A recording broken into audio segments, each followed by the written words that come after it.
Yes, let's go. Whenever you're ready. Jennifer, we welcome you to Dallas. Hi, thank you for having me. It's exciting. This is your first time. Yes, it is. Well, we hope it won't be your last.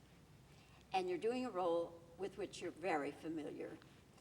Do you have any idea how many times you've done this role? Oh gosh, well I did the first national for 3.5 years and I just joined this company last fall, so I don't know, just in my quick head, maybe over 1,000 times calculating. I should probably sit down with a calendar and calculate that, sometime, but yeah, I'd say over 1,000 performances I've done this role.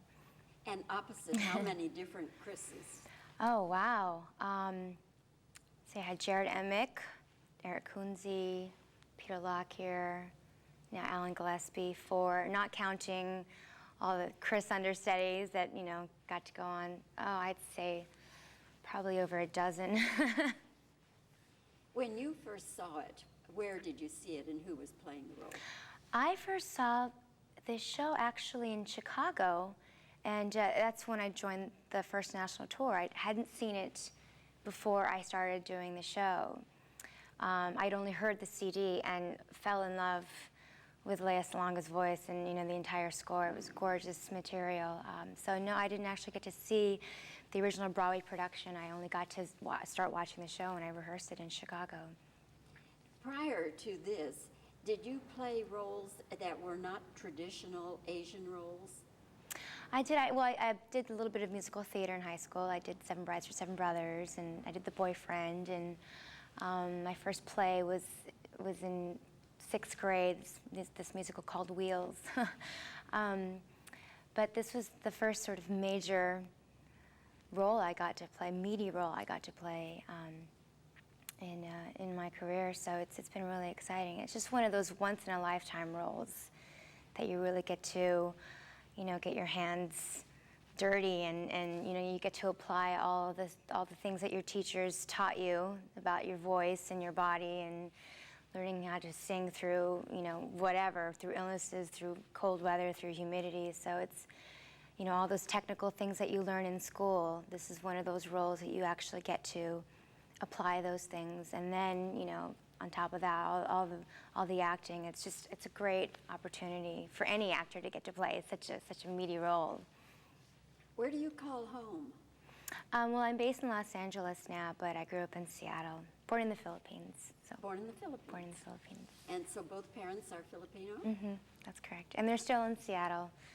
So I get to go home and visit them once in a while. And every time I go visit them, I always sort of threaten that I want to come back home because it's just so gorgeous up there. And the food is so good. Yeah. All that good seafood. I remember That's it well. That's true, yeah. There are certain songs for me, Jennifer, that when I hear them, no matter when or where, just bring chills. One of them is Memory, especially as sung by Betty Buckley from Cats. The other one is The Last Night of the World. Just absolutely, I almost get chills if I say the title. I wonder, when you're performing The Last Night of the World, what is going through you emotionally? Oh, well, that song is it's a really important song in the show because it's the last time you actually see them, Kim and Chris, together. So,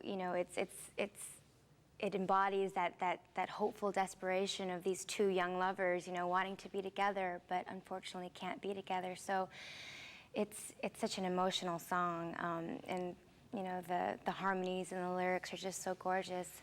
I love performing that song every night. It's a great emotional song. When you're doing a highly emotional song, is it easier or does it make it more difficult? See, that's where the training comes in, because it's so easy to get so emotional that you get choked up and the notes might go. But it adds richness, I think, to these songs and to the score, to be able to put those layers in and sing this beautiful score. So yeah, I embrace the emotion along with it. Then you and Chris have another song that is also a beautiful song, Sun and Moon. Yeah, Now, what is going on during Sun and Moon? well, for Sun and Moon, it's when Kim and Chris are actually falling in love and they discover, each other. The lyrics are, "You are sunlight and I moon, joined by the gods of fortune, midnight and high noon, sharing the sky. We have been blessed, you and I." I mean, it's just gorgeous lyrics, and it embodies how these two people have met under extraordinary circumstances. They find this true connection. They're both very lost souls. This American GI who is confused with his duties with this war, and this young orphaned, Vietnamese girl, and they find each other, and it's in that song, I think, that they really, really discover, this connection. It's gorgeous, gorgeous, gorgeous song. Brings chills to my skin just thinking about it. Have you ever had any couples come up to you, or any persons that come up to you and say, "That's kind of my story," or "I relate so personally"? Yeah, I have, and that's really the success of this show. I mean, people can relate on so many different levels with this story, because we've all, have gone through that finding our love and then losing our love. So we can all connect with those, those simple themes of finding love and losing love. And so yes, absolutely, I get couples that are like, that's my story. Why didn't you go with her? They like blame Chris for not, for not staying with Kim, because they just find the show and the story so personal. They get so personally involved and connected with these two people because they want them to be together. So yeah, I get people like that all the time, and it's really touching that we get to make an impact on these people's lives night after night. It's really special, and it's just one of the things that as an actor, you really cherish, that you get to connect with people and they get to connect with this story and really enjoy this love story. Are some of the people Vietnam vets? Yes, we've had a few that have come to the show, and actual children of the war, actual Bedoy children that are now, my age, and that come to the show, and they're just in tears and are just so overwhelmed that their story is being told, and for me, it's very rewarding to be able to meet these people that you portray every night. So that's always really special, to actually have the actual people that you're portraying come to the show and just say thank you, and you're so overwhelmed by Miss Saigon. These are children then who are the children of a GI. Yes. Who met an Asian. Yeah, and actually one of the children that play the Tam in our show, his name is Jonathan Wade. He's actually a Vietnamese child that was adopted. So it's and one of our keyboardists, Kim Perling, who unfortunately just left our show to do another show. He was an actual Bedoy, adopted as well, and an actual product of the war. His father was an American GI, and his mother was a Vietnamese woman, and he was orphaned by the war. So, yeah, he was the real deal. He was an actual musician that we had in our pit, who just left the show just a couple weeks ago. So it's, this show has brought so many people together, and it's just really exciting. I'm not familiar with the term. Are you saying Bedoy? Bedoy is the actual term of what's the actual translation of it is the dust of life. And these are the actual children that were born of American GIs and these Vietnamese women. And it was a photograph, actually, of a woman saying goodbye, a Vietnamese woman saying goodbye to her child. This photograph appeared in a magazine, and she was saying goodbye to her child at the Vietnam airport. And he was going to be reunited, or she was going to be reunited with her American father. And this was the last time she was going to be seeing her child. And it was this photo that actually inspired Claude Michel Schönberg, the composer of Miss Saigon, to sit down and write this score, because he was just so moved by this photograph. This woman's face was just overwhelmed with grief that this was the last time she was going to be seeing her child, and he was moved to tears. And so that's sort of the famous story of how Miss Saigon was inspired. So for me, you were saying that Memory was one of your favorite songs that brings tears to your eyes. For me, it's I Give My Life for You, which comes at the end of Act 1. And that, that song embodies the entire theme of this show about mother, sacrificing her life for her child. And it is in this song, I Give My Life for You, that just brings tears to my eyes, and it's my favorite song in the show. The little boy is, what is the story behind the little boy? Our Jonathan Wade. He was adopted by his parents, Fred and Vicki Wade. He's about 5 years old, and I know that they adopted him from Vietnam.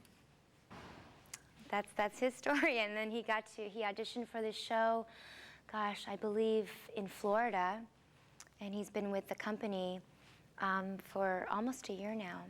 And he's only 5? He's 5 years old. Isn't that incredible? So he'll be playing the role of Tam tonight. Oh, well, Jennifer, I can't wait for tonight, and I thank you so much for your time. Oh, it was today. a pleasure. Thank you This so could much. be your sleeping time, I realize.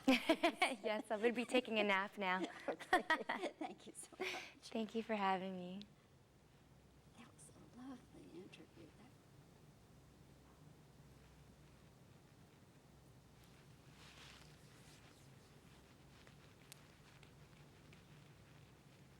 Okay, here we go. When you, as Kim, with Chris, are singing The Last Night of the World, it's such an emotional song. What's going through your head at that time? Well, for those two characters, The Last Night of the World is actually the last time you see these two. And you're on a two-shot, right, Linda? Okay. When you're singing a highly emotional song, does that make it easier or harder? It makes it easier in that, the intensity is there, and you're doing justice to the storytelling, but technically it's difficult because, you don't want to crack. That's fine.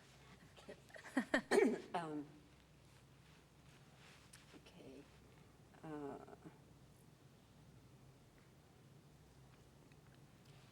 Now, I didn't ask the question this way, but I know where I'm going to cut it. For you, which is the most emotional song for you? Let me start. Which is the most emotional song you sing? For me, the most emotional song is hands down, I'd Give My Life for You. That's the clincher for me, because that's the song that really embodies the theme of Miss Saigon, which is. Do you ever have people come? Do you ever have people come up to you after a show and say, I was that GI, or I personally in some way relate to Miss Saigon? All the time, and that's really the joy and the payoff for me as a performer, is to actually get to meet the people that I've.